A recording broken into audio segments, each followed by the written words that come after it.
The billionaire CEO married his assistant for a deal, never expecting to fall for her charm. That's the headline people whisper about now, but it started in a moment no one saw coming. A crowded lobby in downtown Manhattan, a gust of cold air pushing the doors open, and an assistant who looked like she didn't belong beside a man worth more than half the companies in the building. She stood there clutching something small, something everyone else ignored. And when the CEO called her name, the whole room went silent, right before everything took a sharp, uneasy turn. Her name was Mara Lowell, 28.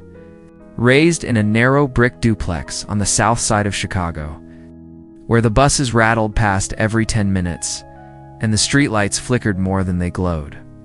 Life in her neighborhood taught people to stretch every dollar, endure every cutback, and keep moving. Mara learned early that survival wasn't loud, it was steady. Her mother used to say, "Hold your ground, even when the ground shakes." It was the family line repeated before school tests, bill notices, job interviews, and every bad day that came afterward. Mara carried that phrase the way some people carried lucky coins. Her father had worked double shifts at a warehouse until his back gave out. Her mother cleaned offices downtown. Mara never saw luxury except through bus windows, watching well-lit lobbies and marble floors flash by in a blur. She was the kid who saved leftover lunch money sometimes. Just $4 crumpled in her pocket because small amounts kept her feeling in control. Independence was a number she could count, even if it wasn't much. A scholarship got her into a community college. A temp position led her to administrative work, eventually through patience rather than connections.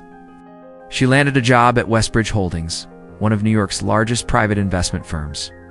That meant uprooting her life, leaving Chicago behind, and starting over in a cramped studio in Queens, where the heat knocked at odd hours and the landlord didn't answer calls on weekends. At Westbridge, Mara blended into the rhythm of executives' demands and endless meetings. She was the assistant you called when something needed fixing quietly. She showed up early, stayed late, and kept her emotions locked in a small inner drawer. She didn't need praise, she needed stability. But she also saw the divide every day.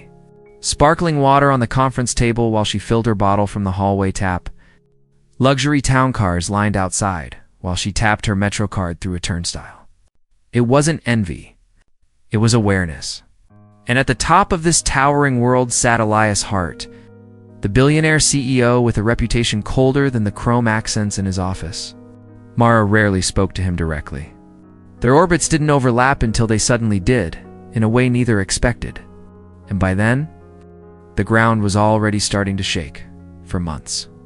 Mara had been holding on to one quiet Hopan internal posting for operations coordinator, a role that meant better pay, steadier hours, and actual healthcare she could afford. It wasn't glamorous, but it was the kind of opportunity people like her rarely saw twice. She'd worked on extra reports after hours, fixed scheduling disasters no one thanked her for, and kept a spotless record. Her supervisor hinted that she was in consideration, and Mara tried not to let that phrase lift her too high. Hope was fragile. Her mother always said it could crack if held too tight.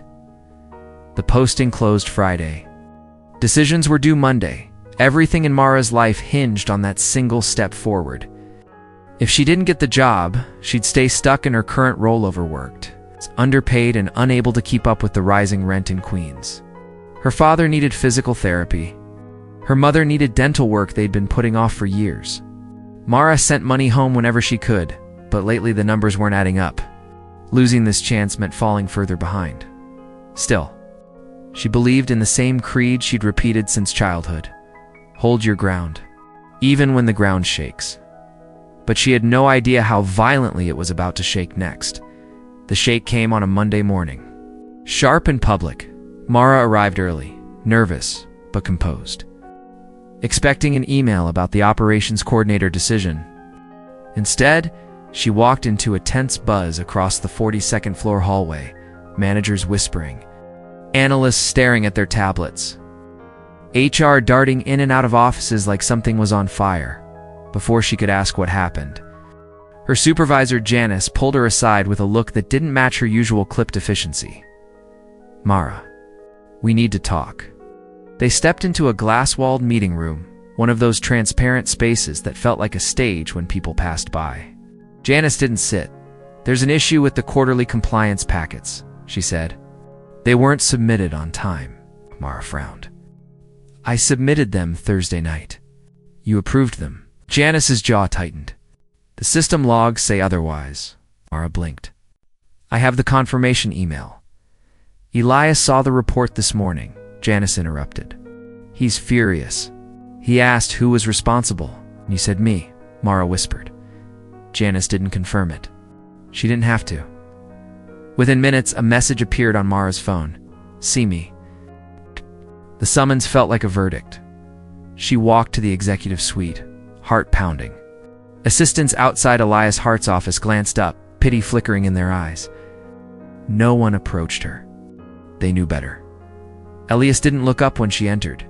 He stood by the window, hands in his pockets, staring at the skyline as if the city itself had disappointed him. "Compliance delays cost us credibility," he said coldly. "And credibility costs money." Mara steadied her voice. "Sir, I did submit them." Janice approved. He turned. His expression was unreadable, carved from restraint. "Your supervisor says you mishandled it," Elias said. "I have to take her word. It wasn't fair." "It wasn't true. But fairness didn't matter here. I can show you the confirmation email," Mara said quietly. "I don't have time for excuses." The words hit harder than a shout, and then, in front of a corridor full of executives heading to a Monday briefing, Elias stepped aside and let her walk out with every eye following. Her humiliation stuck to her like static, her hope for the new role shattered.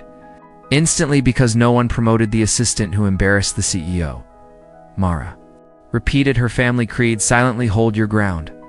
Even when the ground shakes, but this time the ground felt like it was cracking beneath her feet. From the outside, the moment looked simple: an assistant leaving the CEO's office a little too fast. Her face tight, her steps uneven. But to Elias Hart, it echoed longer than it should have. He watched Mara walk away through the reflection in his window.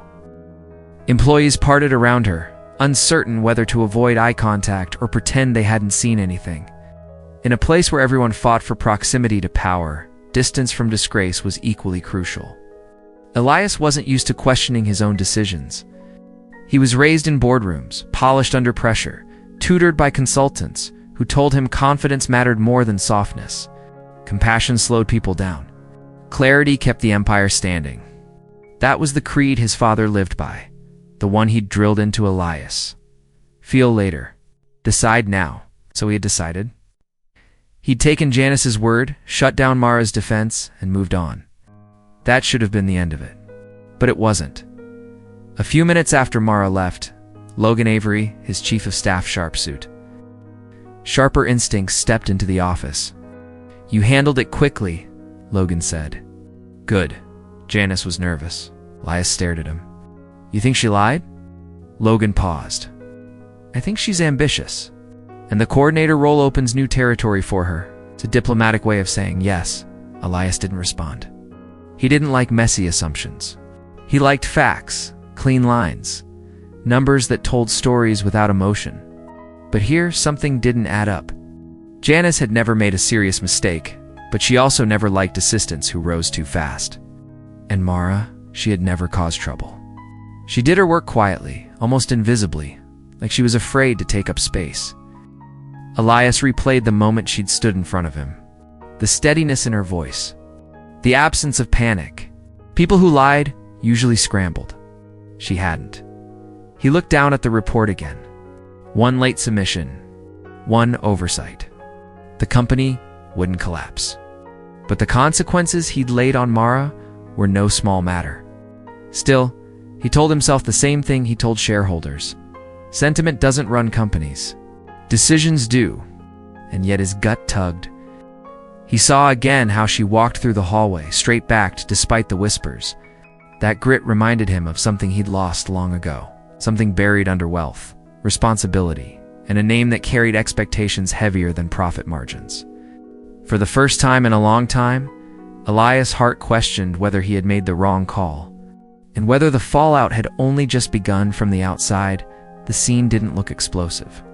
It was just an assistant leaving an office. But to Elias' heart, it landed differently. He had seen hundreds of employees walk out of that door, some angry, some shaken, most forgettable.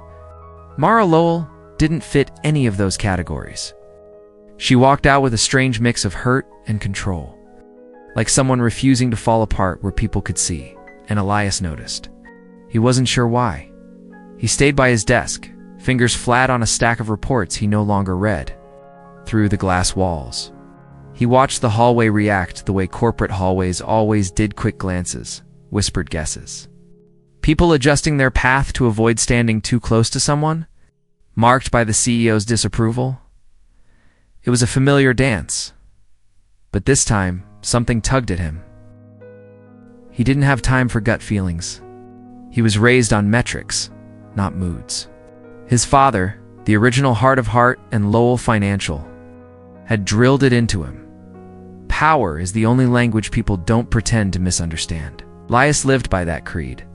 It had shaped every decision he made since inheriting the company at 20-9. Power kept the board aligned.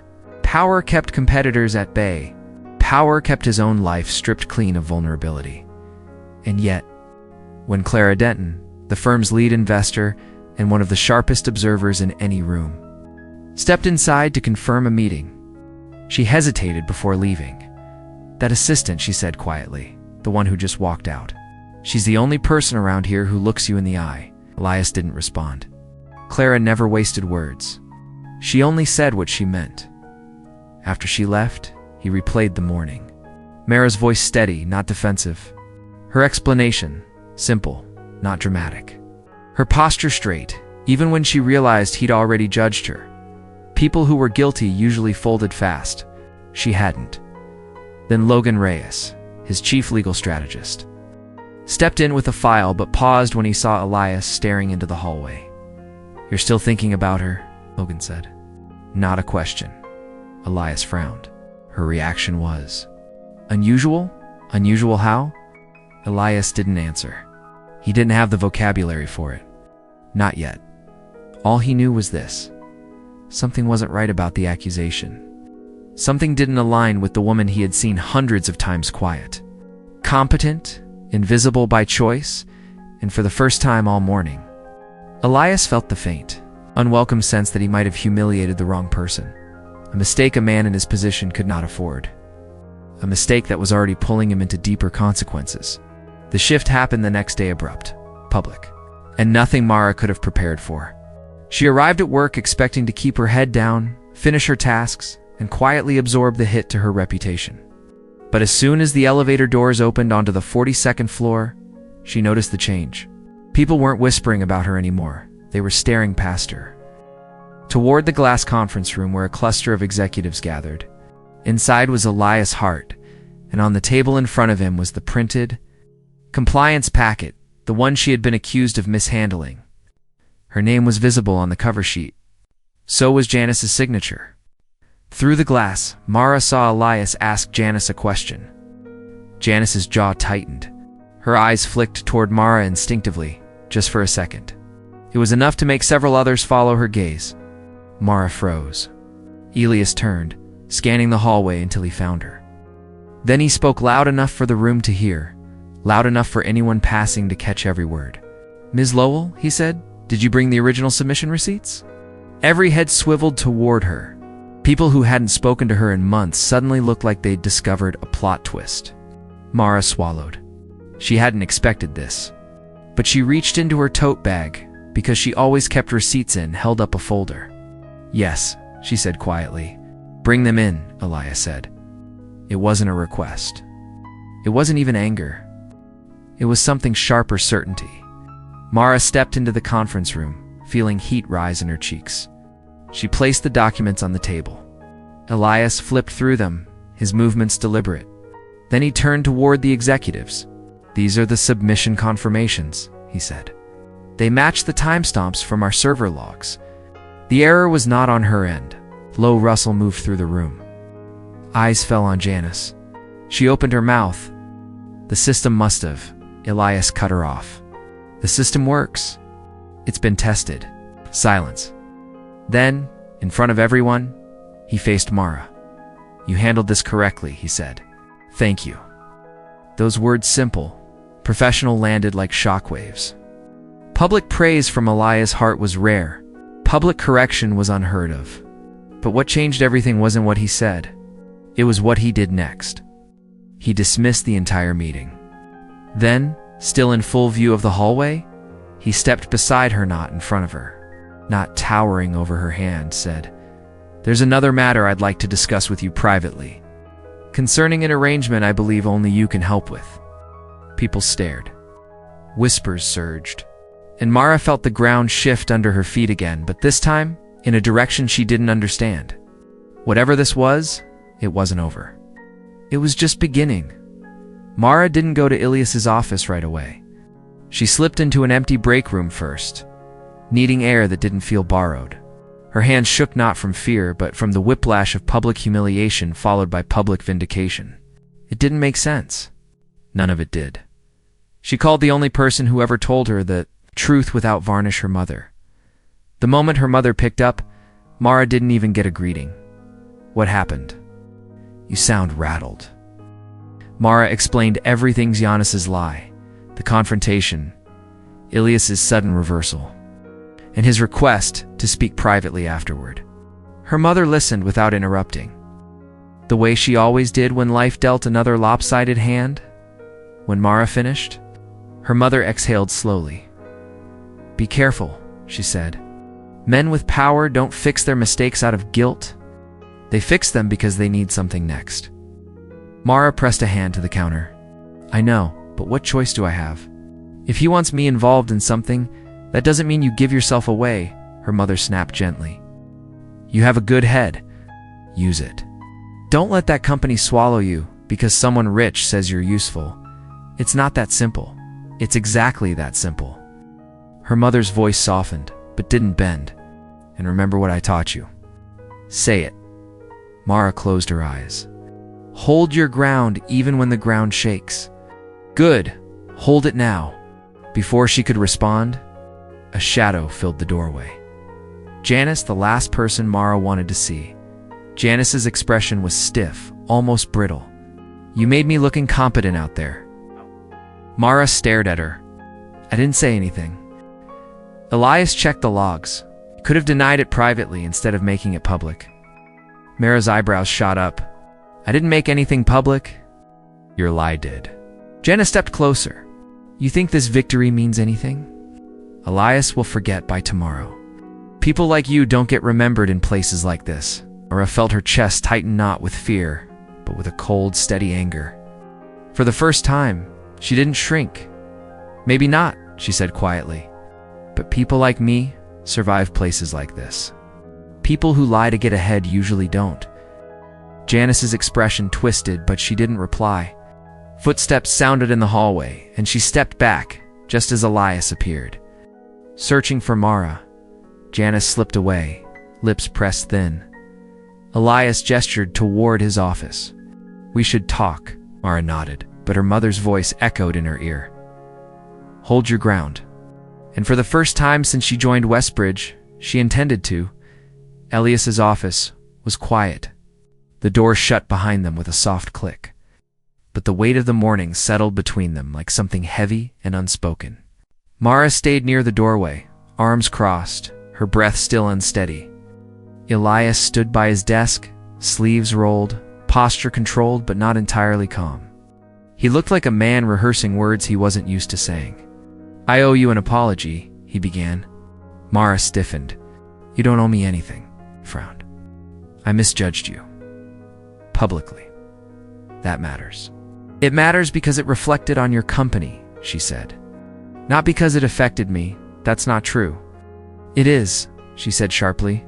"Look, I know how this place works.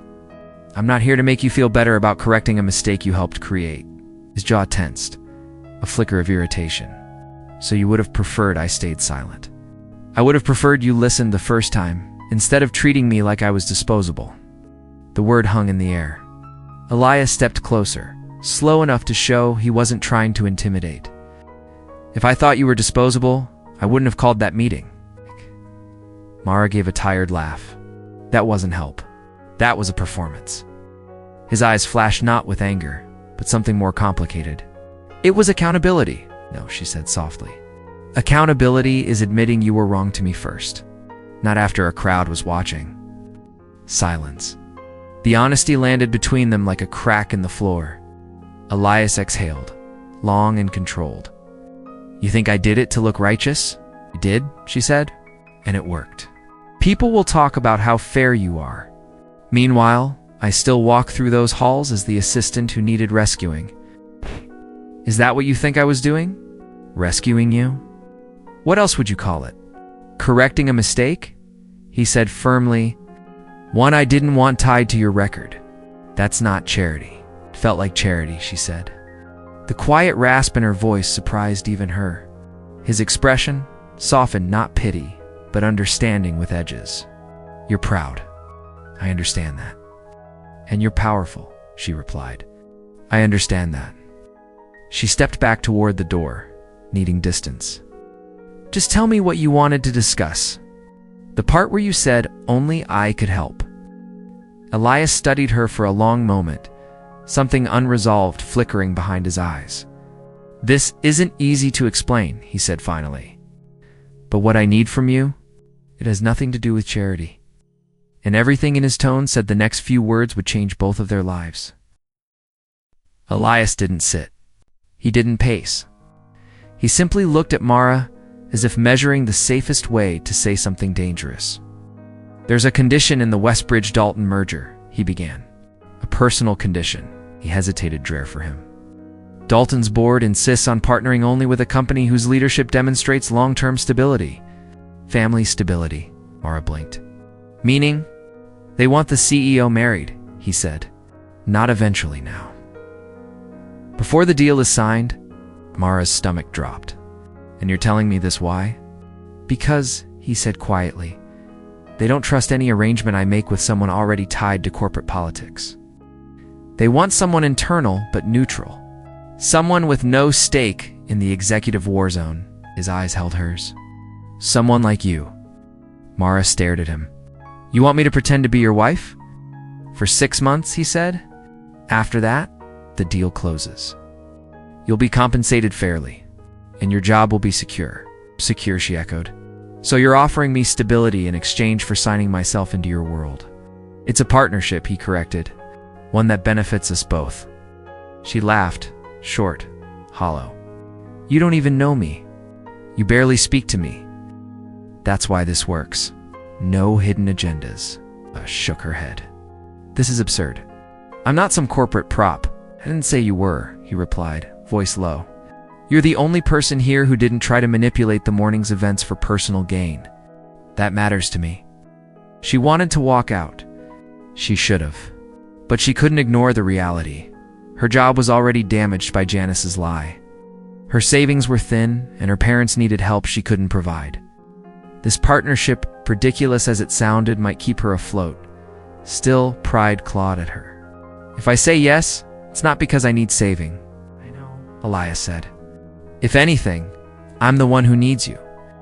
The admission softened something sharp in the room. He slid a folder toward her.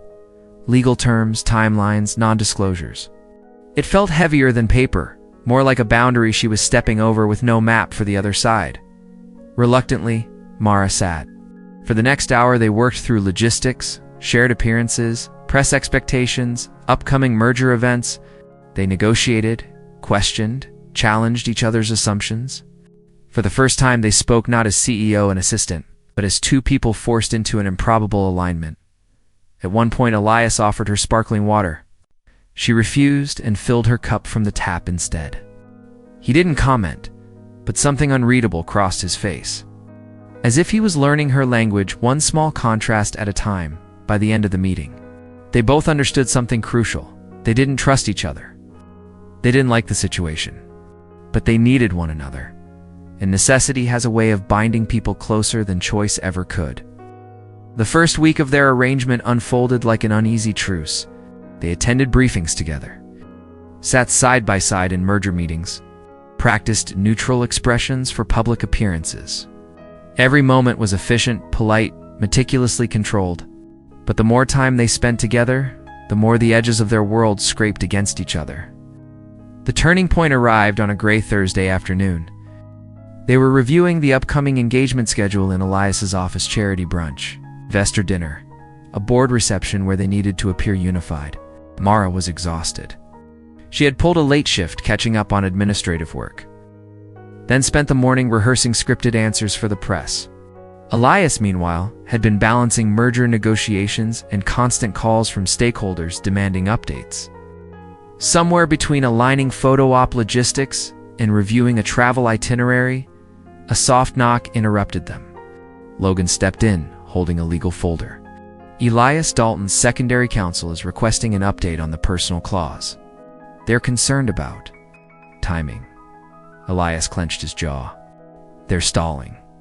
No, Logan said carefully. They're pressuring. They want evidence this marriage is stable, not arranged. Elias's expression hardened. They're asking for more than they ever asked my father. Because you're younger, Logan said, and they think you're more breakable. Mara saw Elias flinch, not visibly, but internally, like a bruise pressed under armor. After Logan left, a long silence filled the office. Mara finally spoke. They're using your personal life as leverage. He didn't look at her.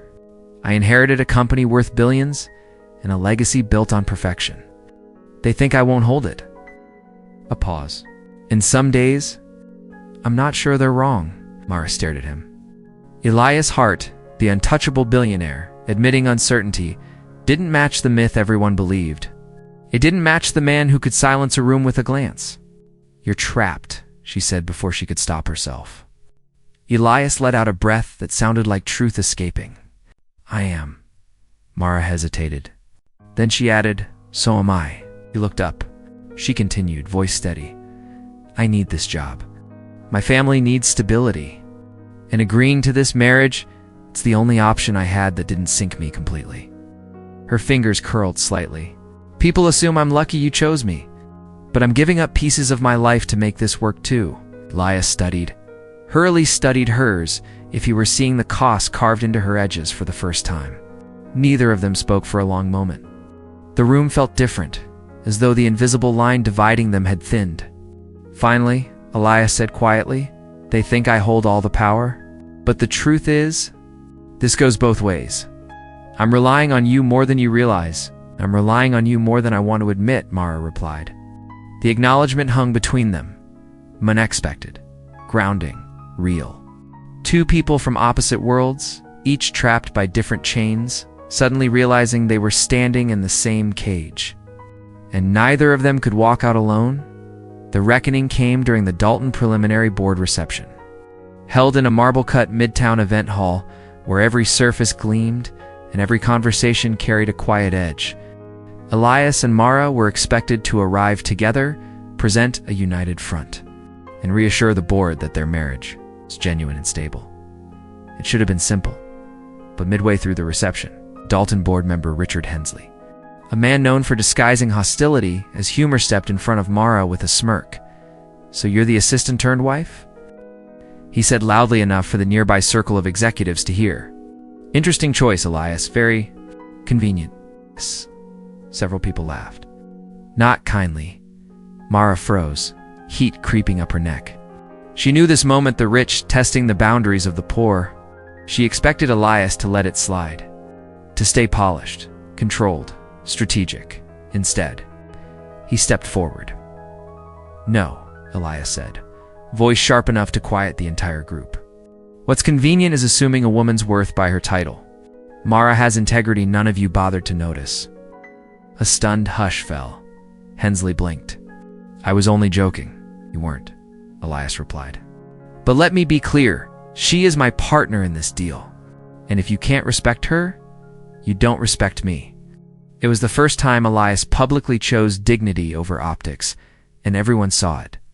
2 months later, long after the merger was finalized and the staged marriage had served its purpose, Mara found herself standing once again in the downtown Manhattan lobby, the same place where everything began. The same cold air drifted through the revolving doors. The same polished floors reflected the hurried steps of people who rarely noticed her. But something was different. She wasn't clutching fear or uncertainty. She wasn't shrinking into the background. She held a small envelope, her official transfer to operations coordinator. Approved without hesitation, without politics, without needing anyone to speak on her behalf. Elias had insisted the decision go through the standard review process. No favors, no shortcuts. Merit stands on its own, he'd said, and it had. As she waited for the elevator, Mara reached into her pocket and felt the familiar texture of 4 crumpled dollars, the same amount she had held the first morning she walked through these doors. Back then, it had been survival money. Now, it was a reminder of who she was before the deal. Before the titles. Before anyone cared whether she belonged. The elevator chimed. Elias stepped out. No audience. No board members. No contracts tying them together. Just 2 people who had walked through fire from opposite ends. "You got the final approval," he said. "I'm glad. So am I." There was no tension now, no unspoken fear.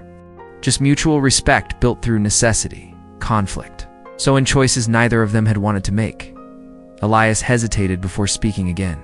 "What you did for the company, and for me, won't be forgotten."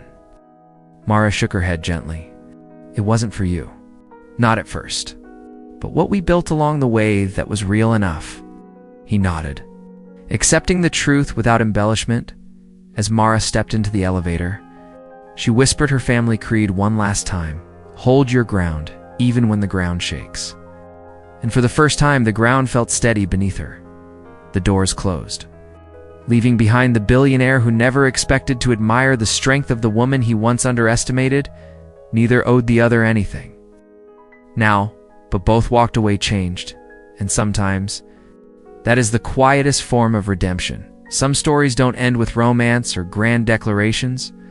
Some end with 2 people standing taller than they once did, shaped by trials they never saw coming. Mara and Elias walked separate paths in the end, but each carried a piece of the courage they found in the other. It wasn't love. It wasn't loss. It was growth, the quiet kind that stays long after the lights fade.